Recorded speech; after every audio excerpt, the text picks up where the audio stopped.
बिस्मिल्लाहिर्रहमानिर्रहीम। अस्सलाम वालेकुम। स्ट्रगल वॉइस के प्लेटफॉर्म की जानिब से मैं हूं आपका मेज़बान मोहम्मद कामरान सुमरो। आप सबको दिल की गहराइयों से खुशामदीद कहता हूं। आज है हमारे पास एक नई गुफ्तगू, नए सवालात और बेबाक सच्चाई के साथ। तो आइए करते हैं वो बातें जो वाकई अहम हैं। आज हैं हमारे मेहमान बैरिस्टर मोहम्मद अरशद शेख साहब, जो कराची में बाकायदा वकालत कर रहे हैं। शेख साहब न सिर्फ एक माहिर कानूनदान हैं, बल्कि प्रो बोनो खिदमात और कम्युनिटी सर्विस में भी अपने खिदमात सर अंजाम दे रहे हैं, जिसका मकसद है हमारे माशरे में मुस्बत तब्दीली लाना। अस्सलाम वालेकुम सर, कैसे हैं आप? वालेकुम सलाम। आप बताएं, तो आप ठीक है? कैसा रहा आपका सफर? अल्हम्दुलिल्लाह सर, आपके कैरियर से शुरुआत करते हैं। हमारे चैनल का नाम है स्ट्रगल वॉइस, इसका स्लोगन है स्ट्रगल। तो स्ट्रगल के हवाले से आप अपनी थोड़ी सी जर्नी बताएं, जो स्ट्रगल फेज है आपकी लाइफ का। Thank you so much. सबसे पहले तो मैं आपका मशहूर हूँ कि आपने टाइम निकाला और आपने हमें चूज किया कि हम अपना व्यू पॉइंट दे सके।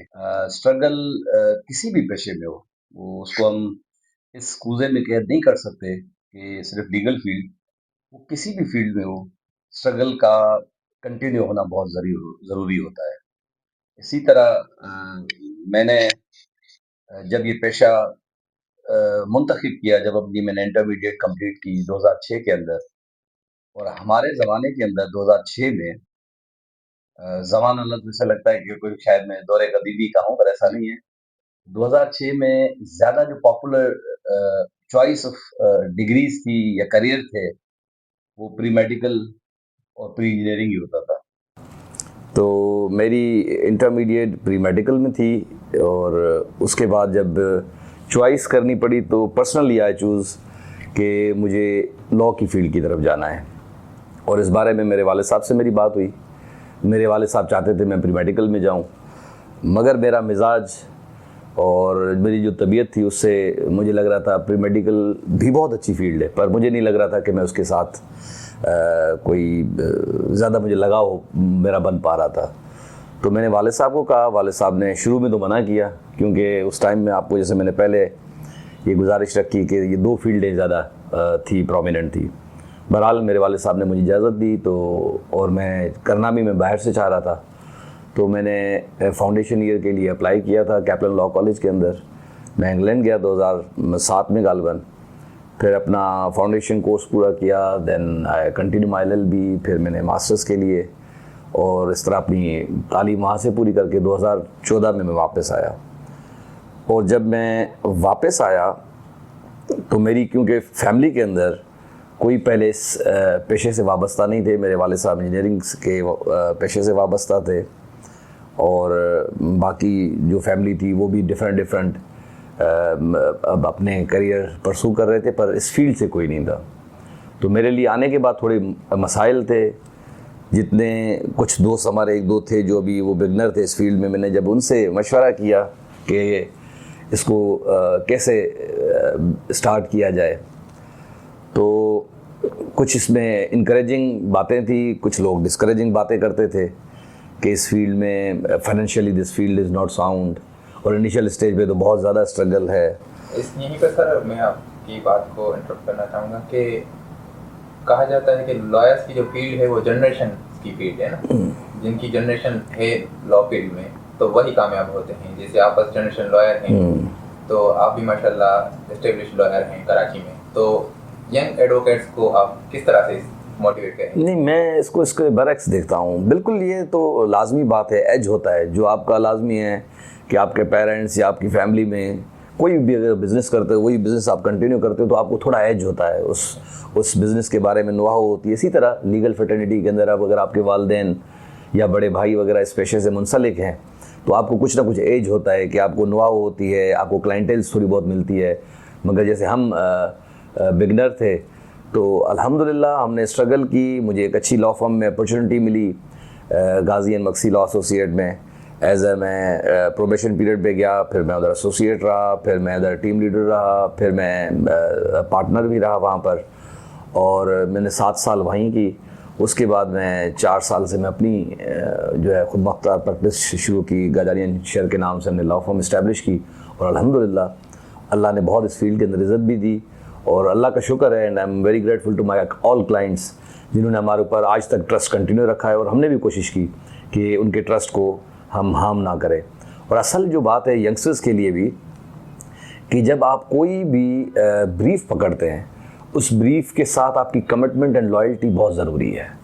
क्योंकि जब आपका जो क्लाइंट है वो क्योंकि मसलों में घिरा हुआ है ना, उसके पास मसले हैं तभी एक लॉयर के पास आया है, और मज़ीद मसले आप क्रिएट करेंगे उसके लिए तो विल बी अनकम्फर्टेबल। आप उसके लिए आसानियाँ क्रिएट करें।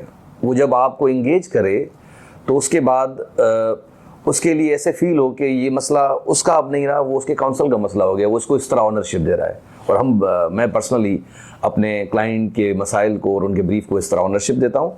और अल्हम्दुलिल्लाह आज अल्लाह का शुक्र है, अच्छी रेपुटेड कंपनीज भी हमारी जो हैं क्लाइंट हैं, और मेरी प्रैक्टिस फैमिली में बहुत ज़्यादा रही है, और मैं क्रिमिनल प्रैक्टिस ज़्यादा करता रहा हूँ, फाइनेंशियल क्राइम्स में मैंने की है, नैब की प्रैक्टिस की है।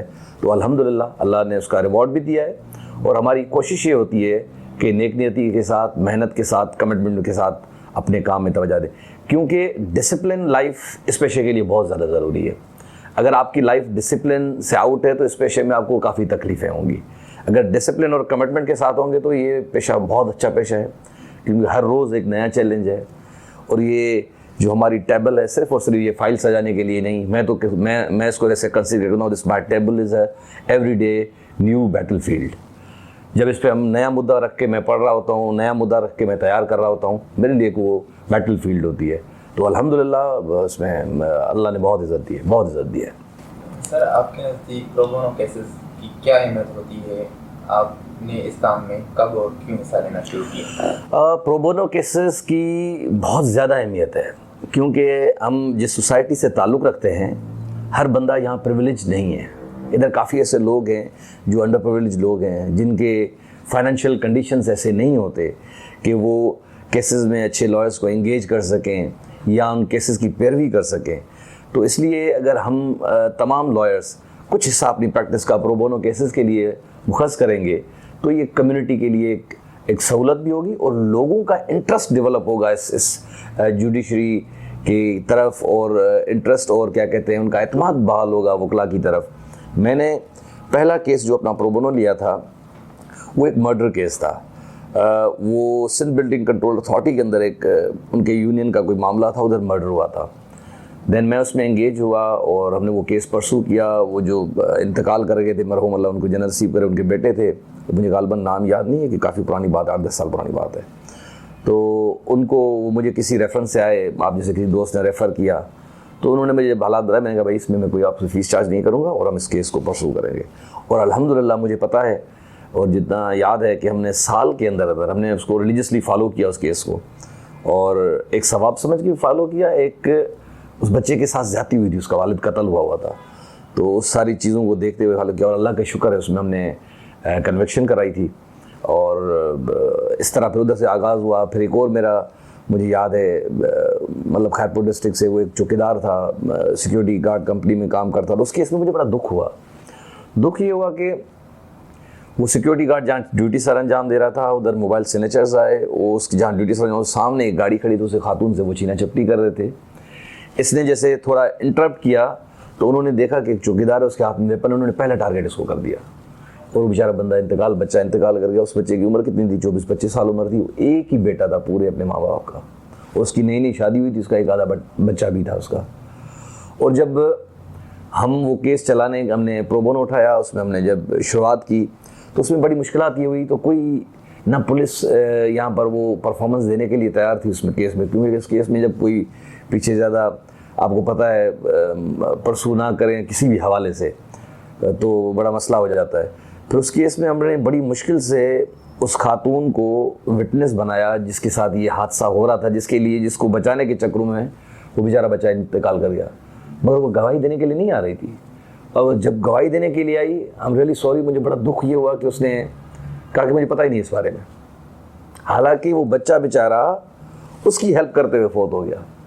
हमारे माशरे का अलमिया ये है कि हम वो जब बेचारा बच्चा, किसी का वो बेटा था और उसके भी पीछे औलाद थी, वो एक ही पूरे घर का कफील था, वो अपनी सिंसियरिटी में कम्युनिटी के लिए, किसी का जाती हो रही है, मैं उसको जितना सेव कर सकता हूँ सेव करूँ, वो सेव करने गया, मगर उसकी अपनी गवाही देना गवारा नहीं समझी, और उस बेस के ऊपर वो केस थोड़ा वीक हो गया, क्योंकि आई विटनेस एक ही था।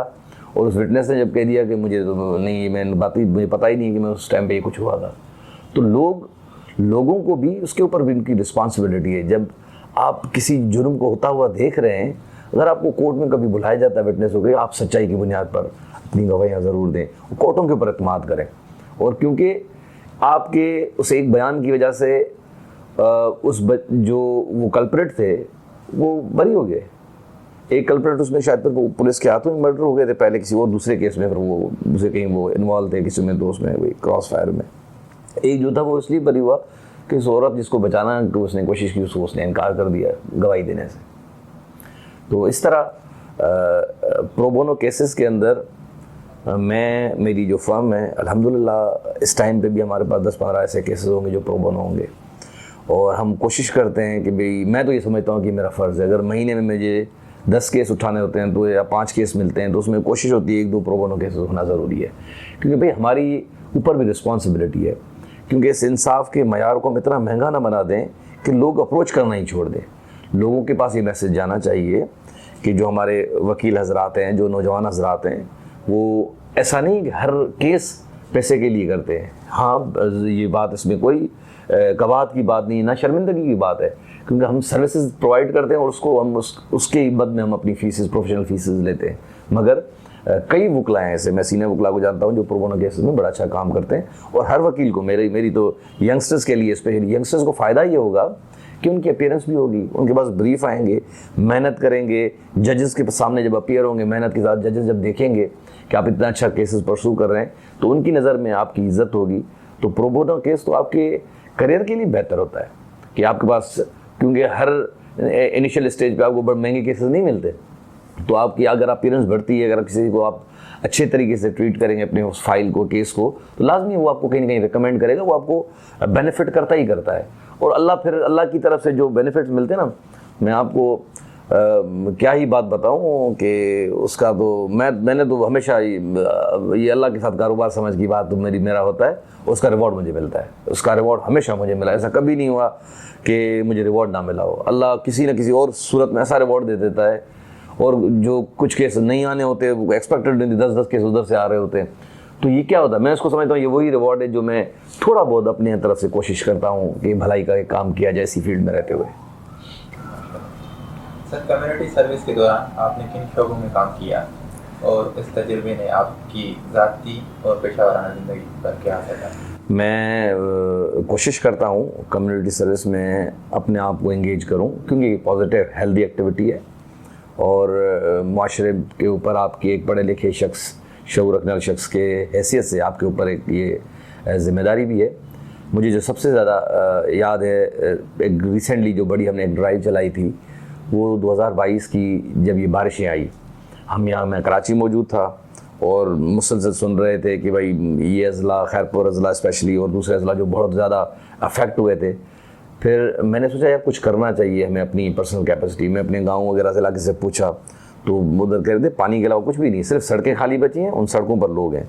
फिर मैंने कोशिश की, अपने क्लाइंट्स को मैंने रुजू किया, मैंने अपने दोस्तों को रुजू किया, हम सब ने चिप इन करके एक अमाउंट, अच्छा खासा हेल्दी अमाउंट किया। फिर मैं यहाँ से जब निकला, जब जामशोरो मैंने क्रॉस किया, मैंने देखा वो रोड ऐसे लग रहा था मैं समंदर में से घूम रहा हूँ। समंदर में से मेरी गाड़ी ड्राइव करी, पूरे रोड था सिर्फ, बाकी हर तरफ पूरा पानी था डिस्ट्रिक्ट खैरपुर तक। मैं जब उधर गाँव में गया, मैंने देखा कि लोग, उनके मवेशी सड़कों पर बंधे हुए हैं और खाने की बहुत ज़्यादा किल्लत इसलिए थी कि कोई गीली ऐसी जगह ही नहीं थी जहाँ पर बाग जलाई जाए, ऐसा मामला बना हुआ था। फिर मुझे जो दोस्तों ने सपोर्ट किया, काफ़ी दोस्तों ने सपोर्ट किया, अपने क्लाइंट्स ने सपोर्ट किया। फिर हमने कोशिश की, तकरीबन 6 से 7 दिन मैंने 3-4 यूनियन काउंसिल टारगेट की। उन टारगेट करके हमने 3 से 4 दिन को पका कर खाना हमने मुहैया किया। कम से कम इन टोटल उन यूनियन काउंसिल्स में हमने, जो मुझे आज तक याद है कि हमने 20-22 मेडिकल कैंप लगाए। और उस दौरान मैंने लोगों के जो हालात देखे ना, मुझे बड़ा दुख भी हुआ और अपने आपको सेटिस्फाई तो मैंने फील किया कि यार मैं कुछ परफॉर्म करूँ, पर मुझे दुख ये हुआ कि हमारी गवर्नमेंट मशीनरी इतनी नाअहल हो चुकी है कि परफॉर्मेंस करने के लिए रेडी नहीं थे। हमारे लोकल जो तहसील की एडमिनिस्ट्रेशन थी, वो इस चीज़ पर कान धरने के लिए तैयार नहीं थी कि स्ट्रेटेजी क्या होनी चाहिए, पानी को निकालना कैसे। कोई पानी आ गया है, क्योंकि हमारे पास कोई प्लानिंग है ही नहीं। इधर से सड़क बन गई, इधर से सड़क बन गई, इधर से सड़क बन गई। ठेकेदार ने पैसे बचाने के चक्कर में बीच में पुल डाले ही नहीं, पानी के निकाल की कोई स्ट्रेटजी नहीं बनाई। जहाँ पानी आ गया वहाँ तालाब और क्या कहते हैं ऐसे डैम बनना शुरू हो गए। तो उसकी स्ट्रेटेजी बनाने के लिए कोई तैयार नहीं था। हालांकि ऐसा नहीं होता कि बस अचानक से बारिश हो गई। आपको जो आपका इदारे हैं, जो आपके डिज़ास्टर मैनेजर हैं, वो आपको अपने तहसीलों को, आपके डिस्ट्रिक्ट को ख़त लिखते हैं कि भाई माहौल इस तरह का होने वाला है, डिज़ास्टर आने वाला है, सैलाब आने वाला है। उससे पहले जो प्रिकॉशंस अगर लेते तो सिंध के अंदर जो 2022 में जो तबाही के मंजर थे वो ना होते। अगर हमारे इदारे उस वक्त परफॉर्म करते, हमारे पास जो पानी के निकास के जो सेम नाले होते थे पुराने ज़मानों में, अगर आप भी में भी गाँव से वाबस्ता रखते हैं ताल्लुक़ है हमारा, तो अब आज वो कहाँ हैं? उनकी डिसिल्टिंग ही नहीं होती। उनकी डिसिल्टिंग, उनकी सफाई होती तो ये पानी निकल के ड्रेन हो जाता। मसला ये था कि अरबों खरबों रुपए के बजट कागजों के अंदर तो उनकी डिसिल्टिंग भी हुई थी, उनकी सफाई भी हुई थी। हकीकत उसके बरक्स थी, सिंध पूरा डूब रहा था और सिर्फ जो हुकूमत है वो तमाशाई बनी रह गई। सर, कराची जो है पूरे पाकिस्तान का माना जाता है हब है, और हर सूबे के लोग, हर सूबे के एडवोकेट यहाँ पर प्रैक्टिस करने का ख्वाब देखते हैं, आते भी हैं। तो बार पॉलिटिक्स भी काफ़ी स्ट्रॉन्ग होती है। तो यहाँ पर कराची में यंग एडवोकेट खुद को किस तरह से मोटिवेट रखें, क्योंकि यंग एडवोकेट इतना जल्दी तो कामयाब होते नहीं हैं। तो वो किस तरह से खुद को मोटिवेट रखें, किस तरह से क्लाइंटेज बनाएं, और यहाँ पर प्रैक्टिस के लिए क्या उनको आना चाहिए या फिर अपने ही शहर में प्रैक्टिस करनी चाहिए, मदरबार में? अ, कराची जो है वो पूरे पाकिस्तान की तमाम सकाफतों का एक मरकज़ है। मैं कहूँगा पाकिस्तान का अगर कोई गुलदस्ता देखना है, मजमूआ गुलदस्ता, वो कराची में आपको हर प्रोफेशन के अंदर मिल जाएगा। क्योंकि कराची एक मैं तो कहता हूँ पूरे पाकिस्तान के लिए एक माँ का दर्जा, माँ की कोख रखता है। वो किसी भी शहर से, किसी भी आप ज़बान से ताल्लुक़ रखते हैं, आप आएँ, आपको ये नाउमीद नहीं करता। इसी तरह हमारे पेशे में मैंने तो 3 शहर चूज़ किए थे प्रैक्टिस के लिए जब मैं आया था। मैंने कोई 1 महीना लाहौर में भी गुजारा था और कोई 1 महीना मैंने इस्लामाबाद भी देखा कि शायद मैं उधर करूं। मुझे रहने के हवाले से, ज़रूरियात ज़िंदगी के हवाले से मुझे बहुत बेहतरीन शहर लगे दोनों, लाहौर और इस्लामाबाद। क्योंकि उधर आप क्वालिटी ऑफ लाइफ आपको मिलती है, उधर के इदारे शायद काम करते हैं, साफ़ सुथरे शहर हैं, पानी का मयार ठीक है, हर चीज़ें ज़रूरत। मगर फिर पर्सनली फिर मैंने चूज़ किया कि प्रैक्टिस मैंने कराची मुझे शुरू करनी चाहिए। उसका रीज़न ये था कि कराची के साथ थोड़ी मेरी अटैचमेंट थी। मेरे दोस्त या सोशल लाइफ जो ज़्यादा पाकिस्तान के अंदर जो मेरी थी तो वो ज़्यादा बेस्ट थी कराची के अंदर। इस हवाले से फिर दूसरा लीगल प्रैक्टिशनर के हवाले से ये कि कराची में वैरायटी ऑफ वर्क है। कराची में आपको एक तर्ज का काम नहीं है, कराची में मुख्तलिफ आपको सिविल लिटिगेशन बहुत अच्छी मिलेगी, क्रिमिनल लिटिगेशन है, उसके अलावा 100 फील्ड हैं जिसमें लीगली आप यहाँ प्रैक्टिस कर सकते हैं। और स्पेशली जो मेरा यंगस्टर्स है हमारा, वो बिल्कुल कराची आए, क्योंकि Karachi is a financial hub. जहाँ फाइनेंशियल एक्टिविटी ज़्यादा होगी उधर मौके ज़्यादा होंगे। मगर डिसअपॉइंटमेंट अपनी ज़िंदगी में नहीं ले गए हैं कि आए हम महीने में हम कामयाब नहीं हो सके तो महीने में हमने डिसाइड कर लिया कि अब हम डिसअपॉइंट नहीं, नॉट एट ऑल। मैं आपको बता रहा, शुरू में मुझे भी डिस्करेजिंग काफ़ी मशवरे मिलते थे कि नहीं है, पर मैंने तो देखा, मुझे तो पहले महीने से ही कराची में अल्हम्दुलिल्लाह प्रैक्टिस के अंदर भी मुझे मेरा पहला क्लाइंट मेरे पहले महीने के अंदर मुझे मिला था, मुझे याद है।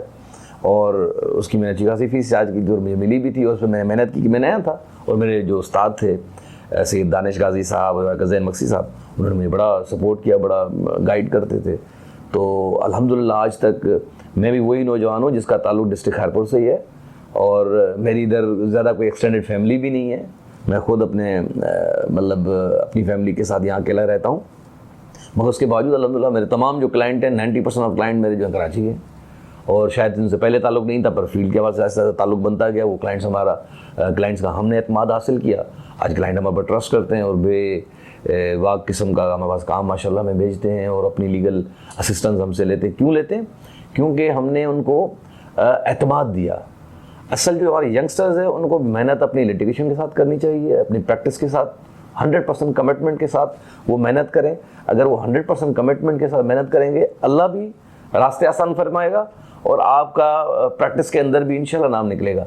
मगर अगर आप इसको एज अ सेकेंडरी फील्ड समझ के बैठ जाएंगे, यहाँ ठीक है टाइम देते रहेंगे, सुबह को फाइल उठाई हम चले जाएंगे, बस कोर्ट में काम हो गया, नहीं, अपनी केस जो आपका है उसके हर केस के अंदर प्रिपेयर जाएँ। एक छोटी सी छोटी एप्लीकेशन भी चलानी है ना, अगर उसमें भी ऐसी प्रिपरेशन करके जाएँ कि जैसे आज कोई फाइनलिटी के ऊपर केस पहुंचने वाला है, उसके आपकी रिसर्च अच्छी होनी चाहिए, आपकी ड्राफ्टिंग अच्छी होनी चाहिए, आपकी तैयारी अच्छी होनी चाहिए, दुनियावी जो किताब है, तारीख की किताब है, वो भी पढ़ें साथ साथ। क्योंकि जब आप एडवोकेसी करते हैं, अगर आपका मुताला दूसरी चीज़ों का हुआ होता है तो आप सारे अपने आर्ग्यूमेंट्स को कनेक्ट करते हैं और बड़े खूबसूरत आर्ग्यूमेंट बनते हैं। क्योंकि अगर सिर्फ आप सेक्शंस को ही हाईलाइट करते रहेंगे और बोलते रहेंगे भाई ये सेक्शन, जज को तो सारा कानून पता होता है, उसके बाद किताबें सारा दिन सुबह से बेचारा दोपहर तक यही काम करता है। पर अगर आपके पास नॉलेज होगी, आपके पास माशरती नॉलेज होगी, आपके पास अपने लिटरेचर पे आपका काम हुआ होगा, आप उस चीज़ों से गुजरे होंगे, तो आप इंटरेस्टिंग अपने जो है आर्गुमेंट बना सकते हैं और जज भी सुनेगा और सुनने वाले को पसंद आएगा कि नई चीज़ सुनने को मिल रही है। वो ड्राई चीज़ें सुनने को नहीं मिल रही है, भाई सही है सर आप लॉर्डशिप ये सेक्शन देख लें, ये सेक्शन वो उन्होंने देखे होते हैं। उसके साथ आप दुनियावी अपने मिसाल, दुनियावी नॉलेज जो आपकी है वो जब कनेक्ट करते हैं तो बड़ा इंटरेस्टिंग किस्म की बनती है। मैं जो अच्छे मशहूर कानूनदान हैं जिनकी स्पेशली मैं लिटिगेशन का या एडवोकेसी का कायल हूँ, जैसे फैसल सिद्दीकी साहब हैं, मेरे सीनियर हैं, हमारे सीनियर रहे हैं, हमारे इस फील्ड से ताल्लुक़ में बड़ी इज़्ज़त करता हूँ उनकी। उनके आर्ग्यूमेंट्स मैंने सुने, हमेशा सुने, बड़े ज़बरदस्त किस्म के आर्ग्यूमेंट होते, बड़ा एंटरटेनिंग किस्म के आर्ग्यूमेंट होते, बड़ा कनेक्टिविटी के साथ लोग उनको सुनते हैं, जैसे साहिबान भी सुनते हैं। कल परसों उन्होंने बड़ा एक सुप्रीम कोर्ट के अंदर जो क्लोजिंग अपनी एक केस के अंदर दिया है कि आई एम बैडली सीइंग के सुप्रीम कोर्ट अपनी इंटीग्रिटी को फॉल कर रहा है, वो बड़ा उनका वायरल भी हुआ है।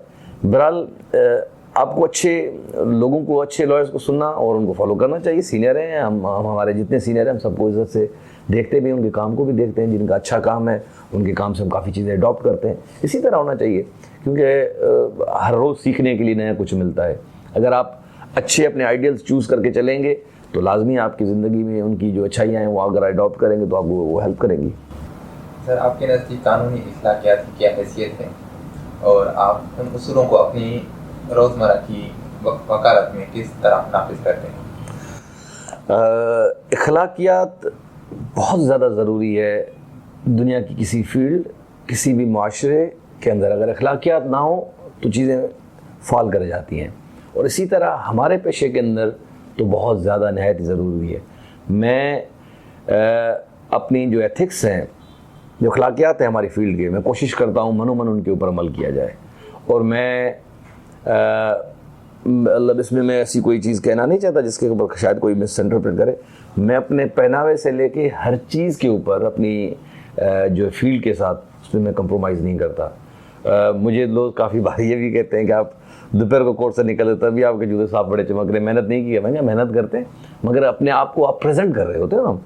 आज भी आप अगर कोर्ट में अंदर घुसते हैं, अंदर जाते हैं, दाखिल होते हैं तो आपको वो करना चाहिए जो एक एथिक्स है। जज के सामने अपेयर हो रहे हैं तो बड़े एतमाद के साथ, बड़े इज़्ज़त के दायरे में अपेयर हो। अपने अपोनेंट काउंसिल के साथ मुखातिब होते हैं तो बड़े इज़्ज़त के दायरे में, बड़े एथिक्स के साथ जो है उसमें उनके साथ उधर आप बात करें, कोशिश करें। क्रॉस टॉक नहीं होनी चाहिए। तो केस के हवाले से अगर कोई उनको कोर्ट भी कर रहे हैं तो बड़े इज़्ज़त और इखलाक के दायरे से करें, क्योंकि जिस स्टेज पर आप, जिस पोडियम पर आप खड़े होते हैं वो एक बड़ा अहमियत का हामिल पोडियम है। उधर आप लोगों के मसाइल बयान कर रहे होते हैं, आगे आपको ऑनरेबल जज होते हैं सोसाइटी का। वो क्रीम और वो बेहतरीन पेशा है जो आपके लिए इंसाफ और अदल को मुहैया करने का एक बड़ा एक पिलर है। तो आपको एथिक्स के बगैर, तो इखलाकियात के बगैर तो इंसान क्या कुछ भी नहीं है। अगर इखलाकियात आप हटा दें तो फिर जानवर और इंसान क्या फ़र्क पड़ता है। सर, आपके ख्याल में एक वकील कम्युनिटी की बेहतरी के लिए क्या किरदार अदा कर सकता है? पर्सनली आपने क्या किरदार अदा किया?